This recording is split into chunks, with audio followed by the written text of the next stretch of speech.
다윗이 사울을 피해 도망다니던 시절 이야기가 이 사무엘상에 꽤 많은 분량들이 있지만 특히 사무엘상 22장이던가요? 이 다윗이 아둘람 동굴로 갔을 때 사람들이 그에게로 나아왔다. 뭐 이런 것이 있지 않습니까? 왜 도망다니는 다윗에게 사람들이 몰려왔을까 싶은데 우리 사무엘상 22장의 본문에는 그때 몰려온 사람들을 언급하기를 첫 번째가 다윗의 가족들이 다윗에게 왔다. 라는 것이 있죠. 이건 뭐 이해될 만하지요. 이 다윗이 이렇게 사울이라는 당대의 왕으로부터 핍박을 받는 처지가 되었기 때문에 다윗의 가족들 역시 성경에 자세한 내용은 나오지 않지만 당연히 일상의 삶이라는 것이 살기 어려운 처지였을 겁니다. 그래서 결국 이 다윗의 가족들도 자기들의 있던 곳을 떠나 다윗하고 합류할 수밖에 없었을 거다 싶은 것이 있고요. 그 외에 다윗에게 나온 사람들로 이 성경이 표현하는 게 이 곤고한 사람들, 그 다음에 환난 당한 자들, 빚진 자들, 이런 사람들, 마음이 원통한 자들, 환난 당한 사람들, 빚진 자들, 원통한 사람들, 이런 사람들이 아둘람 굴에 있는 다윗에게로 몰려왔다. 이런 내용들이 있지 않습니까? 이거 참 인상적인 내용이지요. 사실 이 사람들이 오는 다윗에게로 몰려온 덕분에 다윗의 무리가 가족을 넘어설 수가 있게 되었어요. 다윗의 가족들이야 다윗하고 핏줄로 연결되어 있다 보니 다윗이 겪는 고통하고 무관할 수가 없던 처지였겠다 싶습니다만 이 사람들만 몰려다니면 이건 핏줄 공동체가 될 판인데 이 원통한 자, 이 빚진 자, 환난 당한 자 이 사람들이 모여오는 바람에 이 다윗의 무리가 더 이상 핏줄 공동체, 혈연 공동체가 아니라 완전히 다른 공동체, 오늘날로 치면 교회 공동체가 될 수 있는 이런 변화들이 생기게 된 것이죠.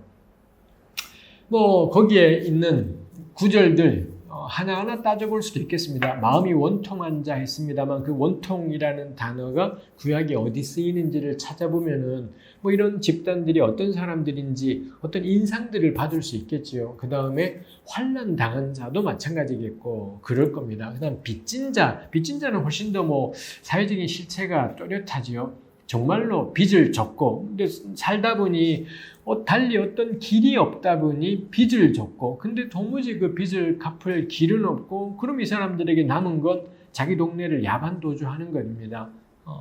이런 빚진 자가 있는 걸 볼 때 거기에 환난 당한 자나 원통한 자도 비슷한 맥락에서 생각해 볼 수가 있겠지요. 정말로 남을 패고 때리고 해서 어려움을 겪는 것이 아니라 환난 당했다, 원통하다에서 나오는 것처럼 억울하고 부당하게 무언가를 당하고 있다. 이런 것들이 있는 것이지요. 해서 이 환난 당한 자, 원통한 자, 빚진 자들은 부당하게 이 고통들을 겪게 되었고, 근데 도무지 그 고통을 해결할 길이 없었고, 그러면은 그냥 죽든지, 그냥 삶이 초토화되고 박살나든지 돼야 될 건데, 근데 그때 이 사람들한테 어떻게 해서 다윗이 사울에게 쫓겨서 다닌다라는 이야기, 그 다음에 아둘람 굴에까지 갔다. 이런 이야기들이 전해졌던 거고요. 성경이 워낙 짧게 이야기해서 나머지는 상상을 해야 되는 것이겠습니다만 아마도 그 마음 상한 자나 빚진 자나 원통한 자들은 다윗에게 공감이 된 거겠죠. 그리고 다윗의 처지랑 자기 처지랑 비슷하다라고 아마도 그런 생각들을 하게 된 것인 거겠지요. 그러자 그 사람들이 그냥 죽느니 저기 가자. 그냥 도망가 버리느니 내가 이 동네 떠서 어디 가냐? 그렇다면 다윗한테로 가자 해서 이 도망다니는 다윗에게로 몰려오는 그런 일들이 있었겠구나라는 겁니다. 다윗에 대해서 이런저런 평가들이 있고 특히 최근에 우리 경향들은 다윗에 대해서 부정적인 평가들이 저는 압도적이다 싶은 것이 있습니다. 그럼에도 불구하고 저는 여전히 다윗에 대해서 아마 구약을 공부하는 사람 중에서는 저는 다윗에 대해서 아주 긍정적으로 보는 소수에 속하는 사람일 것 같습니다. 저는 다윗에게 전성기가 있었다면 이때였을 거다. 사울을 피해 도망다니던 근데 온갖 이 마음 상한 자, 원통한 자들이 몰려들던 요 시기야말로 다윗의 전성기, 였을 거다 싶은 거죠. 이거 쉬운 일이 아닙니다. 빚진 자나 원통한 자들이 다윗을 보며 내 꼴과 같구나. 내가 저기 가면 덜 원통하겠구나 싶은 생각이 들게 되었다라는 것. 이거 정말 쉬운 일이 아니죠. 오늘날에 우리네 한국 개신교 교회가 사람들에게 그런 인상을 주느냐라는 겁니다. 뭐 말이 여러 가지 말이 있겠지만 제가 어릴 때 20대 때 저희 모교회가 있습니다. 20대 때 제가 다니던 제 인생에 제가 모교회라고 생각하는 그 교회가 아주 작은 개척 교회가 있습니다. 서울의 은평구에 있었고 전라도에서 오신 분들이 압도적인 수를 차지하던 그런 교회였었습니다. 그 교회 다니시는 우리 교우들은 다 거의 대부분이 가난했고요. 그리고 여성 집사님, 권사님들이 억척스럽게 일을 해서 가정을 겨우겨우 건사하며 이분들 맨날 교회 와서 울며 소리 지르며 기도하고 제가 젊은 나이에 들으면서도 객관적으로 저는 스트레스를 푸는 거지 기도 같지 않아 싶을 정도로 막 고래고래 통성 기도하고 이랬던 분들입니다. 전 지나면서 보니 그렇구나. 이런 분들이 교회를 가고 싶어 하는 겁니다. 교회 가서 매일매일, 그때 우리 모교회가 매일 밤 기도회를 교인들에게 다 권장을 해서 밤에 그렇게 9시 전으로 와서는 각자 그냥 개인 기도 고래고래 소리 지르다 가고 이랬었습니다만 너무 삶이 괴로운, 너무 삶이 절망적인 사람들이 교회 가서 기도하고 그리고 그때는 왜 여름이 되면 8.15 대성회 우리나라 곳곳에 있는 기도원들마다 그 다음에 1월에는 신년 축복성회 이런 것들이 있었고요. 저 역시 저희 교회 교우들과 더불어 저희 교회가 가는 강원도 철원의 대한수도원이라고 있습니다. 거기 늘 가면은 그냥 사람들이 터져나가는 겁나 많은 사람들이 모여서 기도하던 근데 제가 보기에 전부 다 정말 지질이 궁상에 난리법석인 사람들이었습니다. 저는 한국교회가 가난한 자들이 찾아가는 곳이었다. 그리고 그런 기도원에 가면은 건물들이 있고 방들이 있잖아요. 그 방들마다 정신병 앓는 분들이 다 있었더랬습니다. 그 정신병 앓는 분들은 집에서 있다가 도저히 가족들이 도무지 감당이 안 돼요. 그럼 어떻게 하느냐? 기도원에 맡겨요. 기도원에 돈을 주었는지 안 주었는지는 모르겠지만 기도원에 가면은 그 대한수도원도 그랬고 꼭 이 정신병 가진 분들이 있어서 그게 정말 귀신 들린 건지 아니면 그냥 의학적인 정신병인지 참 판단이 쉽지는 않지만 하여튼 그런 분들이 있었습니다. 교회에도 있었고 그래서 교회마다 흔히 귀신 들렸다고 하는 혹은 정신이 약간 문제가 있는 일상생활을 살 수 없는 분들이 제가 다니는 교회들마다 있었더랬어요. 그런 분들 계속 있어서 기도원 가면 바글바글 있었었고 그랬더랬습니다. 저는 그때 교회는 가난한 자들의 교회였고 너무 고통스러운 사람들의 교회였다 싶습니다. 지금 여러분들이 다니는 교회에는 정신병 앓는 분들이 우리 교회 주일 예배 가운데 있으십니까? 우리 찾아보기 어렵습니다. 그런 너무 고통스럽고 괴로워서 기도하는 것 말고는 달리 어떻게 할 수 없어서 고래고래 고함지르며 통성기도 하시는 분들 지금 여러분들의 교회에는 있는가요? 잘 없습니다.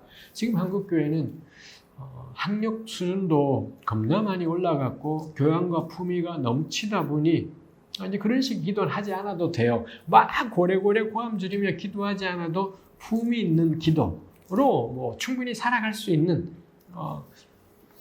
저 역시 통성기도로 은혜 받았던 사람이지만 저도 요즘 통성기도는 잘 못하겠더라고요. 옛날처럼 고래고래 고함 지르고 막 질질 흘리고 이거 안 됩니다. 그래서 그때로 돌아가자라고 말하는 것은 아닙니다. 지금은 어쩌면 변화된 시대이니 변화된 모습이 필요할 거다 싶은 것이 있습니다. 다만 생각하게 되는 건 다윗의 아둘람 굴은 원통한 자, 마음 상한 자, 분한 자, 빚진 자 즉 사울의 세상에서는 못 살겠다 싶은 사람들이 나 저기 가면 살겠구나. 마지막으로 저기라도 가자. 이렇게 몰려왔던 것이 다윗의 아둘람 굴, 그게 다윗이었다라는 거죠. 적어도 저는 교회가 그런 사람들이 올 수 있는 거, 그런 사람 나 교회 가면 살겠다. 교회 가면 나는 그래도 나를 받겠구나.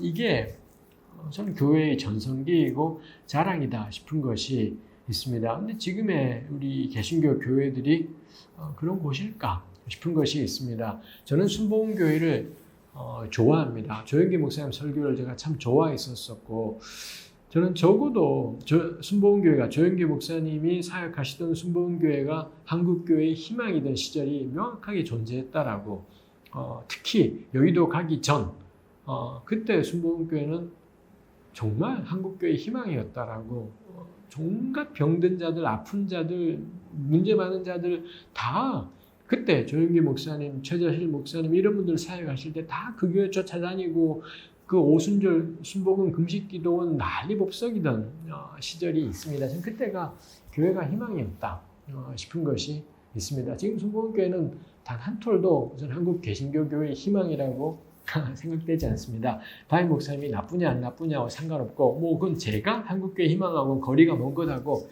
마찬가지이다 싶어요. 그래서 이건 우리의 저는 미래를 생각하는 과제이기도 하다 싶어요. 지금 교회는 누가 찾아오는 곳이지, 어떤 사람들이 나 교회 가면 살겠다라고 생각하는 걸까를 돌아보게 돼요. 가령 지난 대선에 윤석열 후보일 때나 이재명 후보가 다들 교회의 눈치를 보고 난리법석을 떨었잖아요. 적어도 윤석열이 가든 이재명이 가든 그딴 교회들은, 저는 그런 개신교 교회들은 한국교회 희망일 수가 없어요. 대통령 후보들이 잘 보여야 되고, 여기랑 척을 지면 대통령 되기가 힘든, 적어도 그런 집단은 다윗의 아둘람 굴하고는 거리가 먼 곳, 그런 곳에 누가 이 환난 당한 자들이 가겠습니까? 그러니 적어도 그건 교회는 아니겠구나 라는 것을 생각하게 되는 것이 있습니다. 그래서 아둘람 굴이라는 건 저는 교회의 본질에 대해서,